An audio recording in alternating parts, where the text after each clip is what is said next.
Red adalah film animasi hasil kolaborasi antara Disney dan Pixar yang sudah dirilis secara resmi pada 11 Maret 2022 lalu. Film ini disutradarai oleh Domisi dan diproduksi oleh Lindsay Collins yang menceritakan tentang seorang gadis remaja bernama Melly yang mengalami situasi unik yang dimana ia dapat berubah menjadi seekor panda merah setiap kali ia merasa emosi. Lantas akankah Melly dapat berubah menjadi manusia normal kembali, serta dari mana asal-usul panda merah tersebut? Namun sebelum saya mendongeng, alangkah baiknya jika kalian subrek dulu channel ini dan like videonya ya. Jika sudah, selamat bergabung di Oke Film.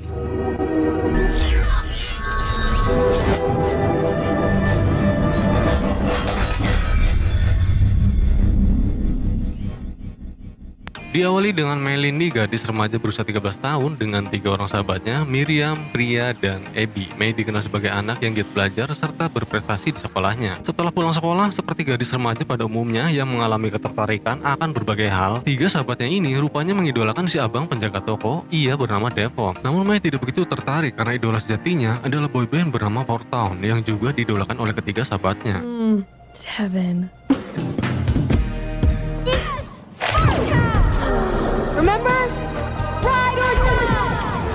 Setiap harinya menjelang sore hari, Mei memiliki tanggung jawab untuk mengelola sebuah kuil penghormatan kepada sang leluhur mereka, Sun Yi, yang konon memiliki hubungan khusus dengan panda merah bersama sang ibu bernama Ming yang begitu protektif terhadap Mei, dan hal ini membuat Mei tidak memiliki waktu luang dengan teman-temannya. You and this community. Always.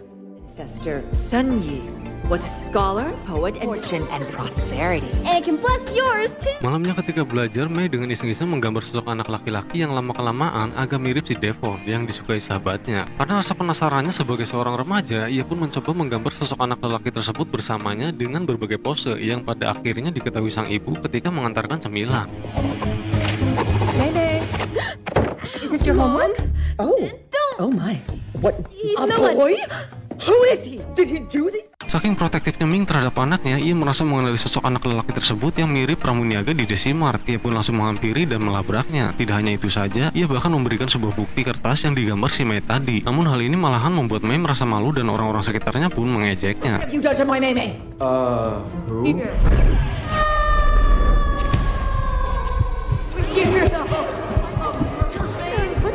Kemudian sesampainya di rumah, demi menjadi anak yang baik serta membanggakan ibunya, Mei menyesali perbuatannya dan tak akan mengulanginya lagi. Kemudian ketika tertidur, ia bermimpi buruk. Terlihat scene memperlihatkan beberapa orang yang kemungkinan keturunan dari leluhur Sun Li, serta dikagetkan dengan sosok beruang yang menghampirinya, dan pagi harinya ia terbangun dengan wujud yang berbeda.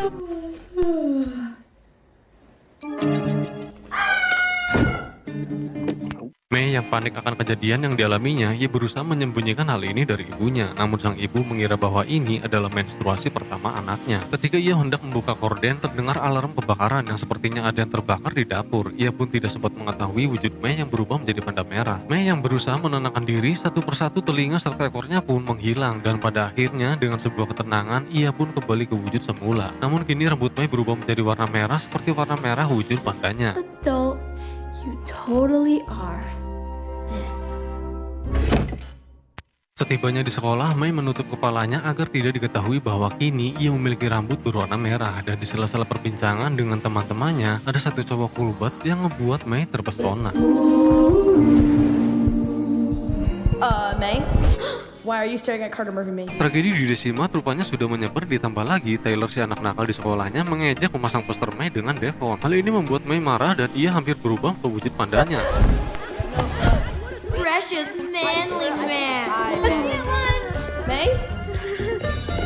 Singkat cerita, ketika jam pelajaran, Miriam memberitahukan bahwa ibu Mei ada di luar kelas yang sepertinya khawatir akan keadaan Mei dengan menstruasi pertamanya. Kemudian ia dihampiri security sekolah, lalu terjadilah keributan yang membuat seluruh murid dibikin heboh. Hingga ia memperlihatkan sebuah pembalut, dan hal ini memicu emosi si Meilin. Kemudian ia pun berubah menjadi seekor panda. Tell him you forgot your... Namun anehnya Ming menyadari panda tersebut adalah Meilin. Kemudian ia mengejarnya dan memberitahukan pada ayah Mei tentang perubahannya, yang sepertinya orang tua Mei sudah memprediksi akan kejadian ini.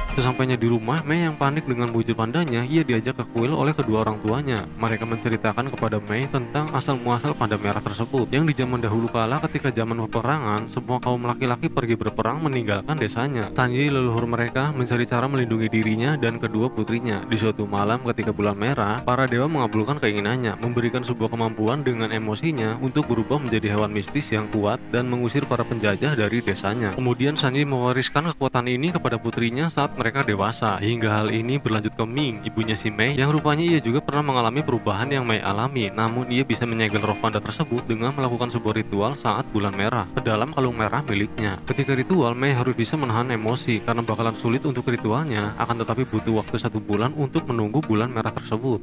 Be the 25th. That's a whole month away. I will be with you every step of the way. Esoknya ketika ditemui teman-temannya melalui jendela, mereka mengabarkan sebentar lagi akan ada konser 4 Town di kotanya Toronto pada tanggal 18. Awalnya mereka pun kaget melihat sosok Mei yang menjadi seekor panda. Mei merasa sedih karena tidak bisa melihat konser tersebut dengan kondisi yang seperti sekarang ini. Teman-temannya pun berusaha menghiburnya dengan rasa kasih sayang seorang sahabat yang menerima Mei apa adanya. Mei pun tiba-tiba berubah menjadi normal kembali, dan rupanya kasih sayang seorang sahabatlah yang bisa menetralisir roh panda tersebut. I've never met nobody like you. Never not by your side, your side, your side. Panda. Singkat cerita, Mei ingin melakukan uji coba di hadapan kedua orang tuanya, sekaligus membuktikan bahwa ia kini bisa mengendalikan roh panda merah. Dan ketika terbukti, Mei bilang ia bisa mengendalikan karena cukup membayangkan orang yang dicintainya, yaitu kedua orang tuanya. Padahal faktanya rasa kasih sayang teman-temannya lah yang bisa menetralisir kekuatan roh panda tersebut. Karena sudah terbukti Mei bisa mengendalikannya, ia menginginkan satu permintaan, yaitu untuk menonton konser 4 Town bersama teman-temannya. Namun Mei harus menerima kenyataan bahwa sang ibu tidak mengizinkan. Tiba-tiba ada telepon dari nenek Mei yang akan mendatanginya untuk ritual saat bulan merah, dan entah kenapa terlihat Ming nampak menghindarinya. Mother, handled Mei being on the news? I'm on my way. With handle it. I can. Pagi harinya di sekolah, Mei dikeluarkan dari pelajaran olahraga. Ia memecahkan kaca ruang kelas yang dimana Mei melempar bola yang sebenarnya ditujukan untuk Tyler, yang mengejeknya sebagai anak mami karena terlihat ibu Mei selalu mengikutinya hingga ke sekolahan. Go. Little mama's girl.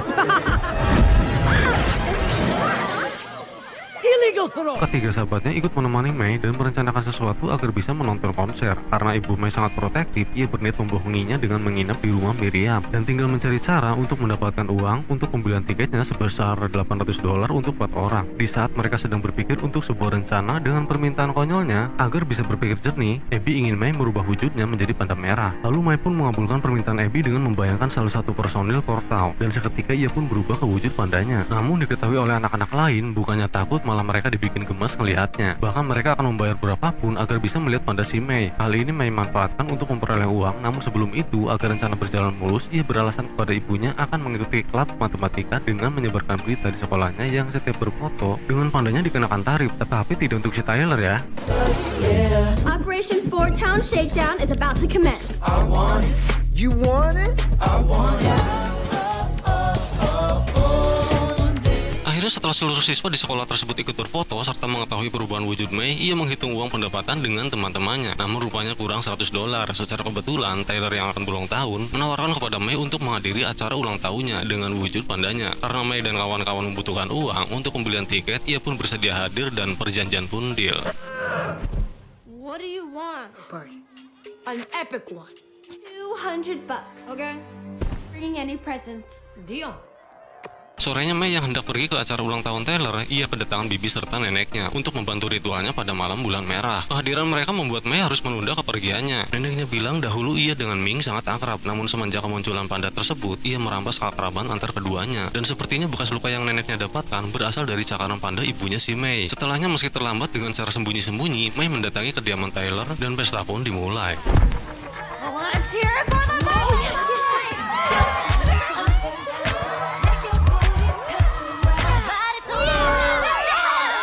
Sementara itu, saudara sepupu Ming dan ibunya yang akan menginap di hotel berpesan kepada Ming untuk menjaga Mei dan jangan sampai luput dari pengawasannya. Namun baru saja diperingatkan, Ming sudah kecolongan karena begitu dicek, Mei rupanya tidak ada di kamarnya. Ming mendapati barang-barang Mei tentang rencananya untuk menonton konser dan ia tahu harus mencarinya kemana setelah melihat poster undangan ulang tahun si Tyler. Scene beralih ke Mei, terlihat ia dan 3 sahabatnya begitu optimis bakalan nonton konser karena diketahui Tyler bakal membayar uang sewa pandanya seusai acara ulang tahun. Tiba-tiba terdengar informasi dari sebuah radio, konser tersebut diadakan tanggal 25 yang secara kebetulan bertepatan dengan ritual penyegelan roh panda. Sontak mereka pun terkejut, ternyata ini kebodohan si Abby saat membaca pengumuman tersebut yang sebenarnya tanggal 18 konser diadakan di Toledo, bukannya di Toronto. It is.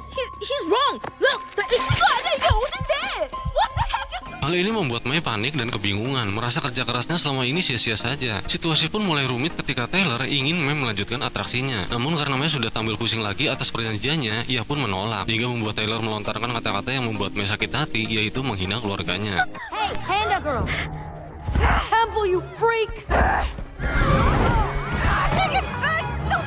Beruntung ibu Mei datang di saat yang tepat karena Tyler hampir saja dibunuhnya dan pesta pun berakhir dengan teguran orang tua Tyler kepada ibu Mei. Ming yang begitu menyayangi anaknya, ia tidak menyalahkannya, justru ia malah menegur ketiga sahabatnya yang seolah-olah hanya memanfaatkan Mei demi nonton sebuah konser, dan Mei yang merasa bersalah, ia pun hanya terdiam. Tell her.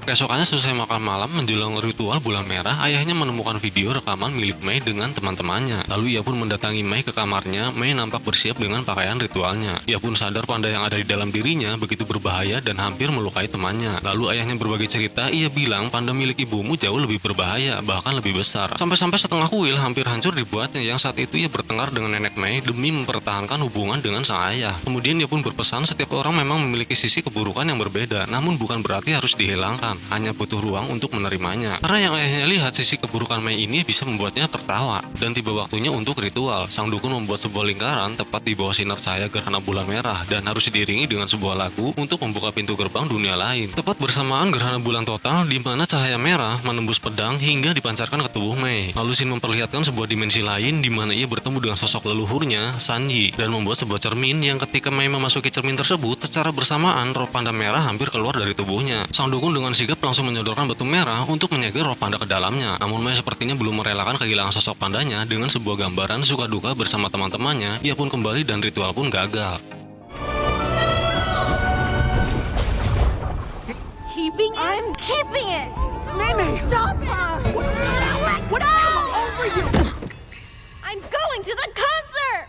Ming yang saat itu terjatuh hingga kalung batu merahnya, tempat roh pandanya tersegel, mengalami keretakan. Terlebih lagi didorong rasa marah kepada Mei yang tidak mendengarkannya, hingga membuat kalung tersebut pecah dan roh pandanya pun keluar.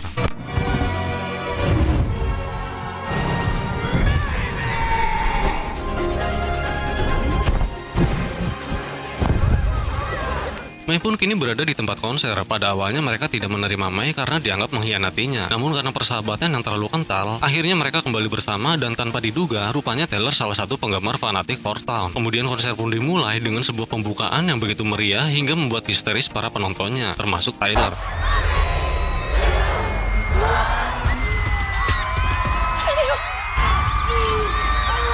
Di tengah-tengah meriahnya konser, ada sosok raksasa mendekati aula tersebut, yang rupanya wujud panda Ming. Dan ketika Meilin hampir menggapai tangan salah satu personil, tiba-tiba terdengar suara yang begitu besar memanggilnya. Toronto! Who knows what's up? Put it on my own.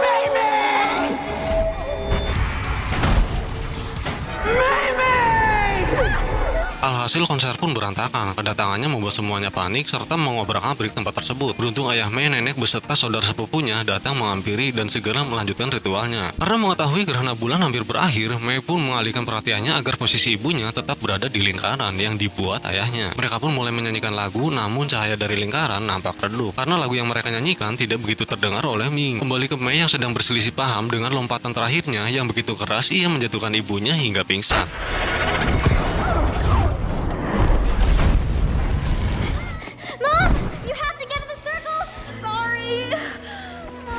Melihat Mei yang sepertinya tidak mungkin bisa menarik seorang diri, sang nenek pun memecahkan gelang yang dimana roh pandanya selama ini tersegel. Ia pun ikut berubah, begitupun diikuti oleh para bibi si Mei Mei. Mereka pun bersama-sama menariknya hingga ke dalam lingkaran. Akan tetapi karena cahaya lingkarannya tidak berfungsi karena lagu yang mereka nyanyikan tidak begitu keras, namun dengan bantuan teman-temannya bersama iringan lagu personil Four Town dengan merdunya, akhirnya lingkaran mulai bercahaya, dan dengan cahaya merah dari pedang sang dukun, pada akhirnya mereka semua keluarga panda masuk ke dalam dimensi astralnya.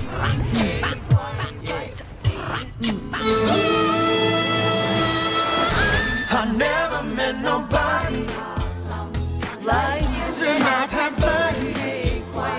It's true, you never loved me.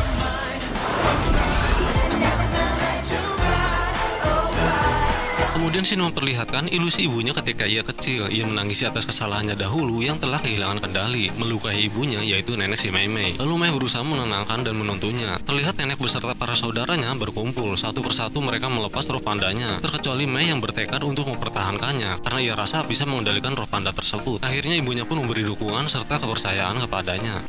I'm sorry. You don't have to.